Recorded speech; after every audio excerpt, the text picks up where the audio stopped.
So from the Ministry of Forestry, we're just picking up loads of little seeds. I've got elephants to help me and pick up these seeds. They're called monkey thorn. It is for this tree, yeah. Now that is for one of the largest acacias in southern Africa. So I'm really looking forward to having some grown trees on the land. They also grow really fast. And then I'm buying, this morning I'm buying 10 marula trees to start planting the swales as well. So we started planting marulas. These are old holes that we made many moons ago. And right next to the swale, it was supposed to be planted already. That one's got some old wood in it.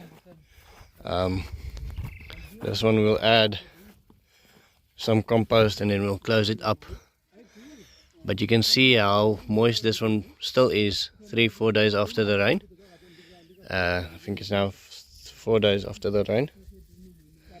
And still very moist right next to the main swale here.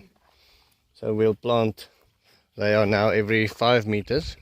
So we would need many more to plant this whole swale.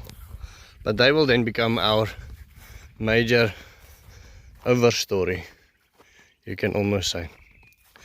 And the bigger trees, and they will have their function of protecting everything below them. They also only partially shade. Marula doesn't have a very dense canopy, so they break the shade. They break the sun, like that. So they break the sun and allow the younger trees like mangoes or smaller trees like mangoes and guavas and things like that to then properly grow below them and take that space in the sun. Now planting 10 marula trees with their companions makes for quite a boring video. So I thought I'd share some ideas with you. Now, take note that I'm not planning on doing this immediately. I'm just playing with the idea. It will definitely not happen this season. It's just ideas. Okay, so the very first one is yesterday. We spoke about the idea of a T-swale. A T-swale is basically when the swale runs the way swales run, and you then put a T in it to have a back swale. So sorry, just to interrupt myself, in each swale, in each hole, we're putting a wheelbarrow of compost, putting soil on it, so by the time the roots goes down, it already reaches it. It's already completely decomposed. In this one there's loads of biochar as well. Okay, so uninterrupting myself. T-swale would be basically this. There's a swale running this way and that way, and then a T-swale runs that way. Now the very first idea was, what happens if you then put a T this way again? And then I did two things. I fell asleep to Jeff Lawton, and he was talking about the dichotomous pattern, if I'm pronouncing that correct. And that's basically what we did by accident over here. There's a swale there, and then a branch of a swale that went out this way. Now, if you then add maybe another branch to that side and then another branch to that side, what these branches cause is the extremely wet soil here, and this pit is rarely ever dry because there's a swale on that side and then there's a swale on that side. And I actually see we dug more tree holes here. We should plant them as well, but yeah, they're all 5 meters apart. So dichotomous pattern. the shape of a tree branch or tree roots that grows down. So the way, the context in which Jeff Lawton used it was when a tree dies and it goes, basically if you cut this tree off and keep it from making leaves so it can't photosynthesize, then the roots die 20 meters down in that pattern, and there's no way that you can form that structure down into the soil without major earth moving, and loosen it down into the soil without major earth moving. So that was the context in which she used it. But at the same time I was thinking about swales and the T-swales, etc, etc, and so that triggered the idea of that pattern of a swale down. Now what will happen, for instance, if you do that, is you see there, because that swale went so much higher, we had to remove all of that soil. That soil doesn't hold back any water. There's a ditch that's deep enough to hold back water. Now what happens on the downhill side of this slope is you'll need a lot more soil, and you need to remove a lot less sand, so you can put that soil that you remove there, you can put on this side, so that then stays flat. Look, he's becoming a real YouTube personality. I just quickly want to give him some advice. Let me just speak some Afrikaans to him quickly. Lookie, jy kan hom nog so 'n bietjie oplig, nee, hy kan amper gelyk wees met die grond. Sit maar nog 'n bietjie grond by. Ja, hy moet nie te diep wees nie. Simon self te daai kant hoor. Okay. So I showed Lucas the photo of him from 2019 and he couldn't believe it. He said, oh, such a long time ago. Okay, so that was the first idea.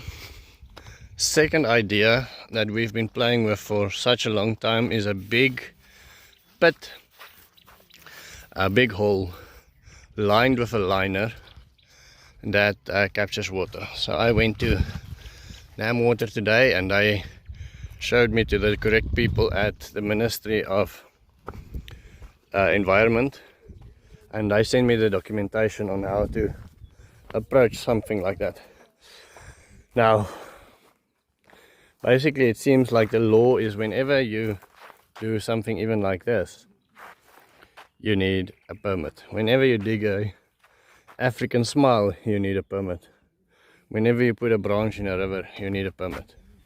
So obviously it's not applied. They don't apply that kind of laws, but the law, that's what the law says. So you need to find out where's the balance between what you can do without getting in trouble and what you can't do without getting in trouble. And what's, you know, you want to stay within the laws, but you don't want to also not overwhelm the ministry with paperwork for a bloody African smile. So the very first part is to maybe dig this area. So loads of my users said we should dig this part here because there's always water here. But I like it. It goes up quite far back. It serves a purpose. It recharges the soil. And it's got all of these trees around it already. There's already some sort of stability. So 5 years ago, the very first time we made this swale, and you know, basically broke immediately.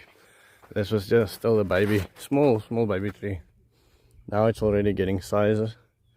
And so if we cut it back below and we'll let it grow. Yesterday when we climbed through the fence here, through the heat, it just felt like a completely different place on the planet. It was a completely different climate already. Okay, so I don't want to remove the trees, that's why I don't want to build it there. That's basically what it comes down to. Here, just outside of it, still very high on the property, there's not as many trees, so you can build something like that here. However, one must remember that this swale only gets so much water then it fills up this swale, and now it's got the job of filling up the bottom swale as well. So that's the one thing. Maybe do, I'm looking at about 3 million liters of water. Maybe you should do a couple 100,000 liters, yeah. 200,000 liters, yeah. 300,000 liters, yeah. Just for the hell of it. But I don't think you should do a 3 million liter tank, yeah. So ideally, you want to be able to, I would love to be able to use 10,000 liters of water a day. Every day of the year. So, but you also have to take into account cost. The alternative is in the river. The river gets a lot more water coming in. So that's the alternative. Do it in the river. So I'll show you the swale, little diversion from the swale we made yesterday. So it's an hour's work, and that will cause this little hole to always fill up whenever the swale fills up. So I call it low-hanging fruit work. Work that you can do quite easily, that gives you nice, easy harvest. Anyway, so the next idea is the river. There's a couple of things with the river. Is the trees. I see that in the laws they are very adamant about protecting the riparian species. So it might be more difficult to get approval for here. You'll have to approve it in any case, but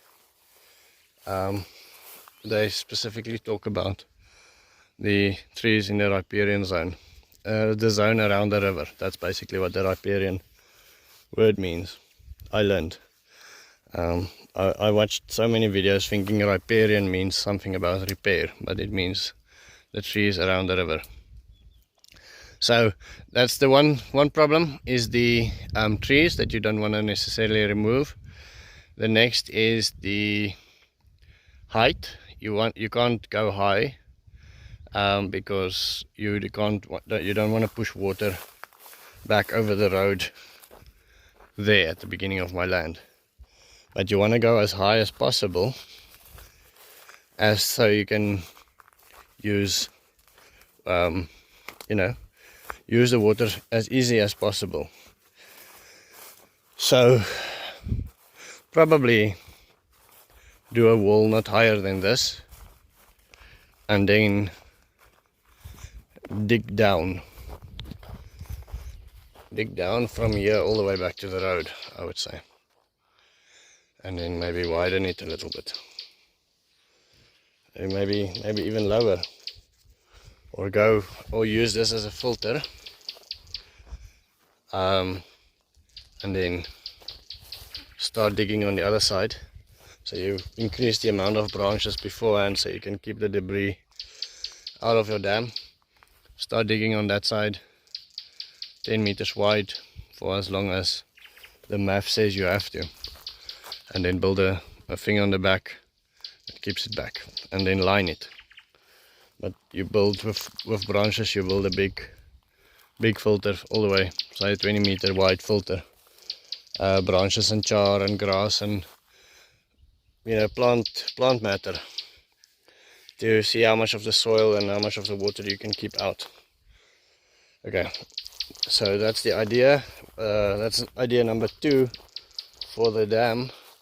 The alternative is you start high up in the river and you start taking the level of the bank. But for that, it might also be interesting how the licenses and things of that will work. You start taking the level of the bank. I want to show you. Yeah, so you lift it maybe 30 centimeters.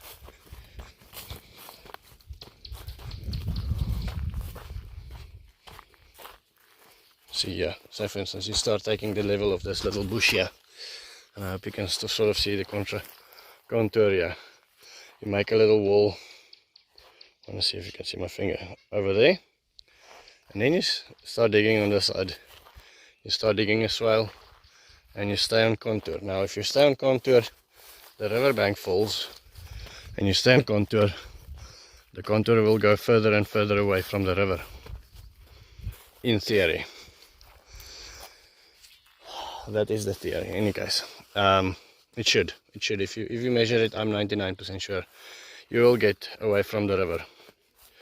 I'm not sure, however, whether you'll get out of the tree line of the river. In other words, whether you get 10 or 15 meters away from the river before you reach the arena.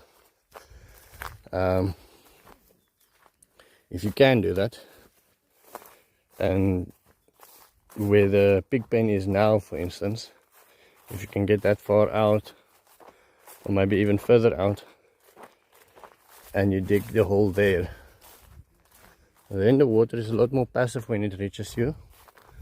You save these trees. Zoom out a little bit. You save these trees, and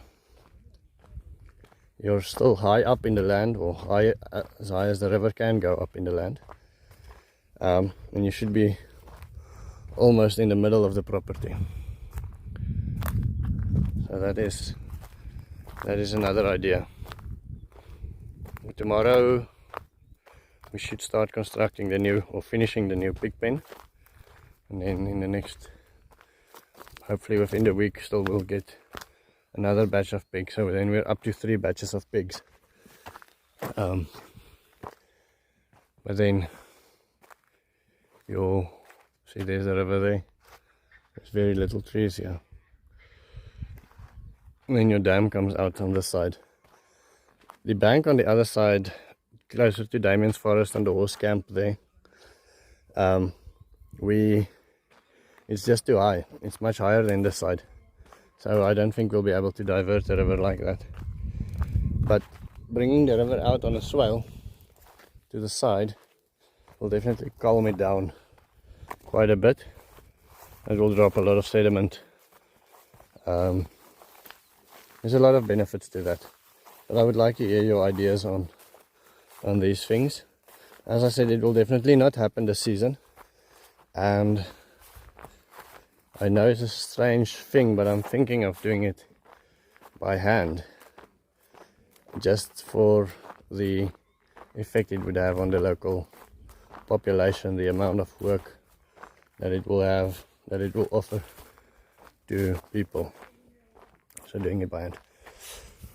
The alternative, Mekon spoke about this, is to start digging holes in the river. You can't really line them, I think they're too small. So this thing fills up quite a bit with that rock structure there. Fills up quite a bit. You dig a hole 20 by 10 by 1, say for instance. So 10 meters across, 20 meters like that, and 1 meter deep. And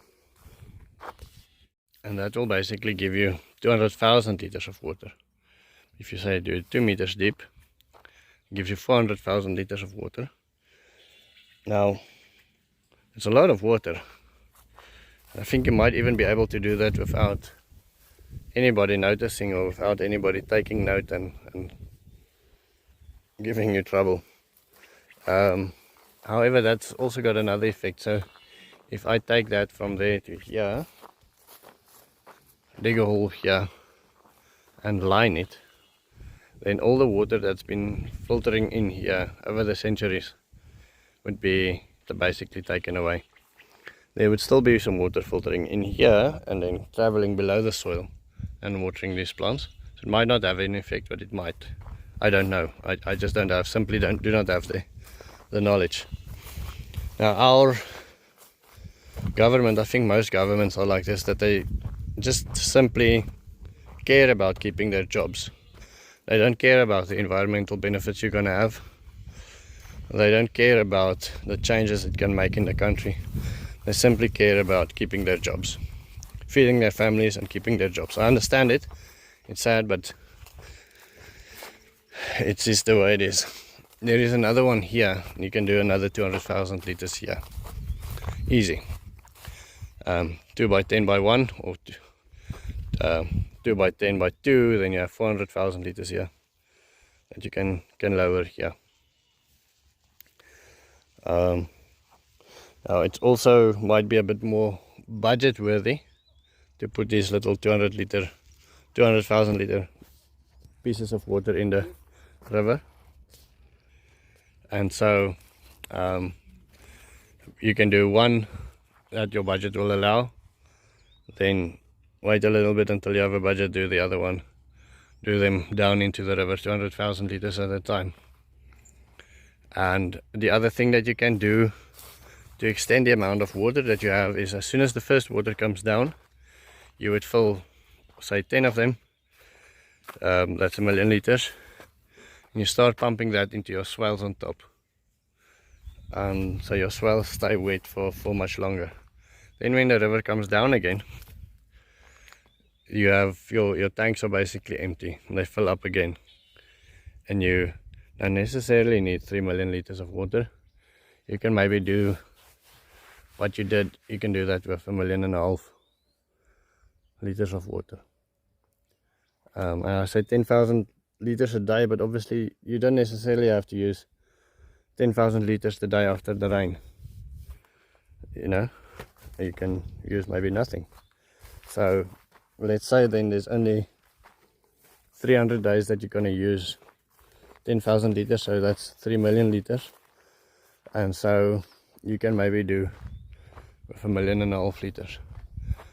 But the very last thing I want to do is get on the wrong side of the law, because then the whole idea of spreading permaculture into the country just breaks. Okay, third thing that I was thinking about is my wife said she wants to talk to me. I have to go and take a walk with her, and she said she wants to talk to me about the horse camps. And she said she wants a new horse camp. So I said to her, why? You know, what's the story? I said, I don't have a problem with that, we can move your horses, but why? And she said, well, basically she knows I'm not happy about this. And I said, well, I never said that to you. No, not recently. She said, no, but she's awake when I lie in bed editing the movies at night. So she knew that I said yesterday what we're doing here is a sin. Having this land look like that, while it could be looking like that, breaks my heart. And she said, what about if we move them from camp to camp, you know? Pressure grazing the Alan Savory, Joel Salad, and even Jeff Lawton does that. You raise them in a camp and let that camp rest for a while. And I said to her, the horses are simply just too much for the land that we have available. We simply just do have too many animals. It's her passion to teach children how to ride. And she does very well with children with problems on the horses. And so she doesn't want to get rid of the horses. And for me, the horses is a huge benefit because of the amount of manure they give me. And I can use worm compost like other people use as normal compost. So that's, to me, is a huge benefit. So I said to her, look, I'm not pressuring you into anything, but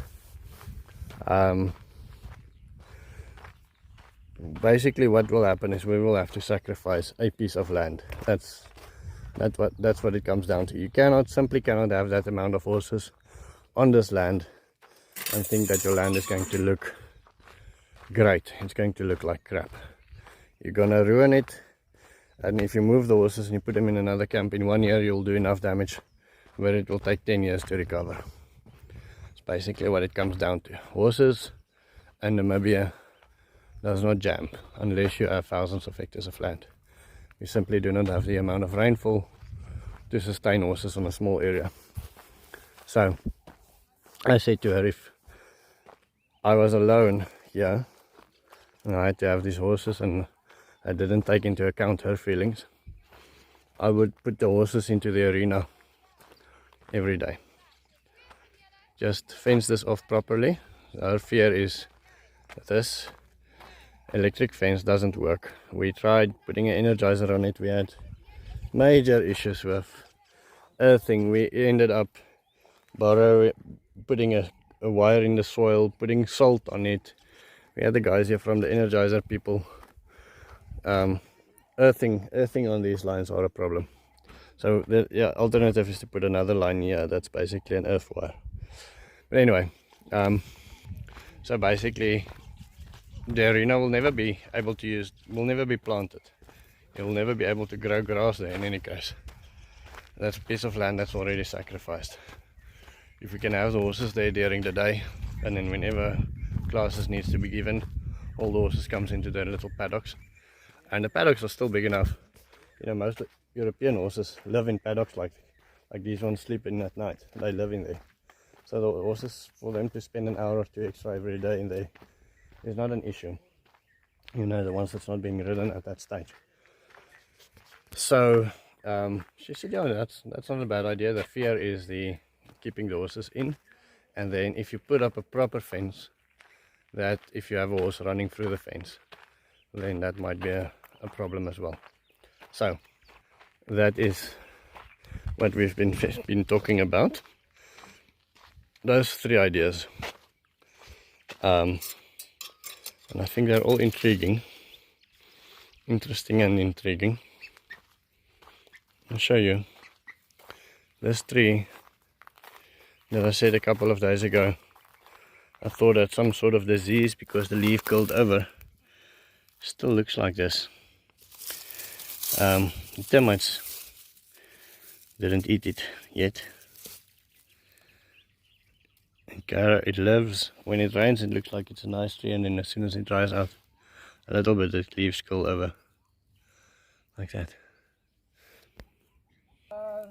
What do you have there? Spinach. Spanish traditional. Tradition bamboo spinach. What is that? Let me see. You eet them. Ek eet. Een bietjie proef. Hy sê hy maak vet. Hy maak vet. Baie. Met in de camera. Wat jy gekry? Jy kry daar by die ou kraal van die bokkies. Ou kraal van die bokke. Okay. Shop, is jy klaar? Okay, Chaila. klaar. Ja, is Chaila, ja. Lekker slap. Okay, lekker dag. Yeah, so Lucas is going home. So the rule is they can take produce from the farm, but anything at all needs to be declared. So Emmanuel came and so they can also eat from the farm during the day, so they can harvest and have for lunch. So Emmanuel came and showed me some cooked spinach that they cook during lunch, but he wants to take it home. So I said that's fine. So every day these guys take some sort of greenery home. This marula tree is really making me happy, growing like crazy during the summer. It did the best during winter from all of our trees. It did the best. So I think this will definitely be a major species for us. And Beshy is currently in hospital. One of our YouTube friends. So I want to show him his trees. We should probably water them again. It is wet, a little bit white leaved. Maybe he can give me some advice. Some of these other trees, so they are planted on the anthill. No cover crop, no mulch, just basically on top of the soil. We gave them some compost below and we planted them basically level with the ground. That was the idea, and they actually still look quite good. This is now week 2, week 3, week 2? Week 2 of these trees being alive on the termite mound. Right, that is going to be the end of my story. Thank you very much for watching. I will see you tomorrow. Have a wonderful day.